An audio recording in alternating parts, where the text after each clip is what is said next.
स्थान पर उसको लगाया गया है। इसकी हाइट भले 11 फुट हो, इसकी सुगंध युगों युगों तक पहुंचेगी, इसका मुझे पूरा भरोसा है। सरदार साहब ही थे जिन्होंने जोधपुर रियासत को, महाराजा जोधपुर को समझाकर विलीनीकरण करने का काम किया।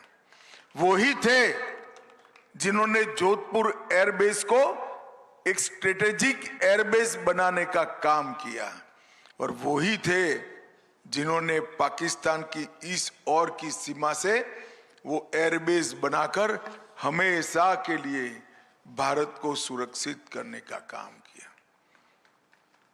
जब भारत की स्वाधीनता पर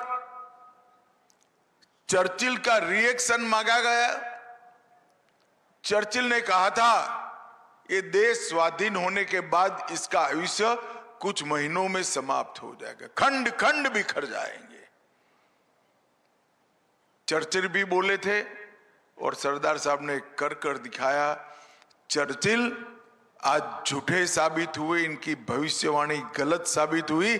आज भारत गौरव के साथ पूरे विश्व के सामने सीना तान कर खड़ा है। और वही ब्रिटेन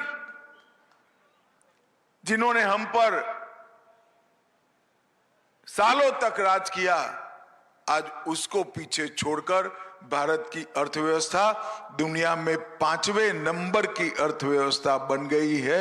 ये सरदार साहब के संकल्प का ही फूफल। मित्रों, सरदार साहब ने चर्चिल के कथन को गलत साबित किया। ये आपस में लड़ेंगे और भारत खो जाएगा। इन्होंने भारत को एक बनाया, मजबूत बनाया, अखंड बनाया। फिर भी काफी सारी चीजें सरदार साहब की आयु के कारण उनके जीवन काल में नहीं हो पाई। इसके पहले ही सरदार साहब चले गए। धारा 370, 35 से कॉमन सिविल कोड, सोमनाथ की तर्ज पर अयोध्या में भव्य राम मंदिर,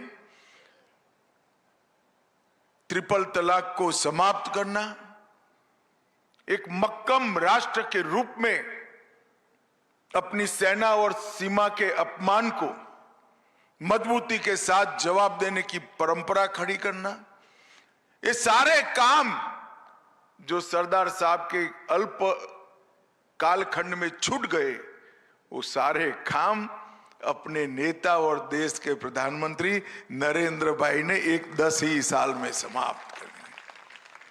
मित्रों, आज देश में धारा 370 का अस्तित्व नहीं है।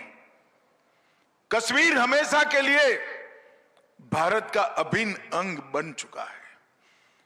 जिस मुद्दे पर जवाहरलाल जी से इनका गहरा मतभेद रहा कि इस देश में कॉमन सिविल कोड होना चाहिए, इसकी जगह जवाहरलाल जी मुस्लिम पर्सनल लॉ और हिंदू कोड बिल लेकर आए।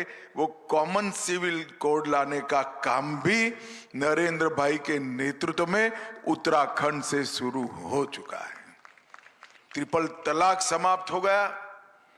सरदार साहब ने सोमनाथ के समुद्र के जल को हाथ में लेकर एक संकल्प किया था, हमारे अपमानित तीर्थ स्थानों का जीर्णोद्धार होगा, पुनर्स्थापना होगी।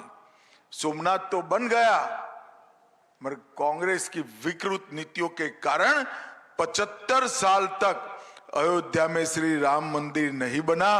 वो भी नरेंद्र मोदी के शासन के अंदर राम मंदिर बनने का सालों तक हर रोज आतंकवादी अंदर घुसते थे, पाकिस्तान से बम धमाके करते थे, हमले करते थे, गोलियों से हमारे नागरिकों को भून देते थे और कोई जवाब नहीं।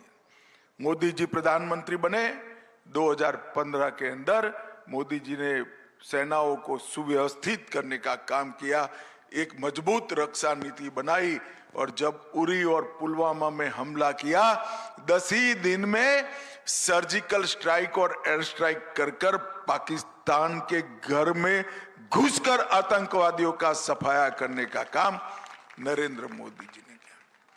उस वक्त सरदार साहब तो नहीं थे, मगर मुझे मालूम है कि इनकी आत्मा जहां पर भी होगी अत्यंत प्रसन्न होगी कि आज जो उनके अधूरे रह गए थे वो सारे संकल्प नरेंद्र मोदी जी के नेतृत्व में पूरे हुए हैं। इतने महान व्यक्तित्व को अपने परिवार का, अपनी पार्टी का दबदबा बनाए रखने के लिए अपने मतभेदों के कारण विंडिटिव अप्रोच का परिचय कराते हुए गांधी परिवार ने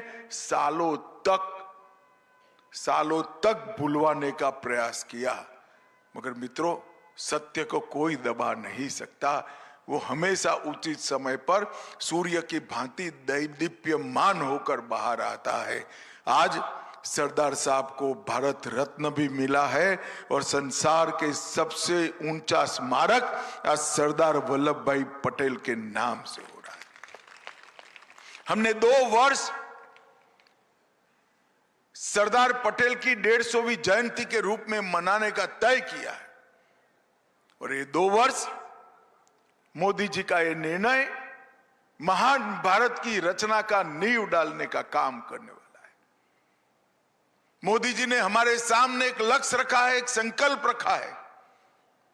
140 करोड़ भारतीयों ने इस संकल्प को स्वीकार किया है कि जब 2047 में आजाद भारत की शताब्दी मनाई जाएगी, उस वक्त हमारा भारत हर क्षेत्र में संसार में नंबर 1 पर होगा। एक सुरक्षित, शिक्षित और संस्कृत राष्ट्र के रूप में इसकी पहचान होगी। यही तो स्वप्न था हमारे आजादी के सेनानियों का, और वो स्वप्न को साकार करने का कल्पना भी करने में 75 साल लग गए।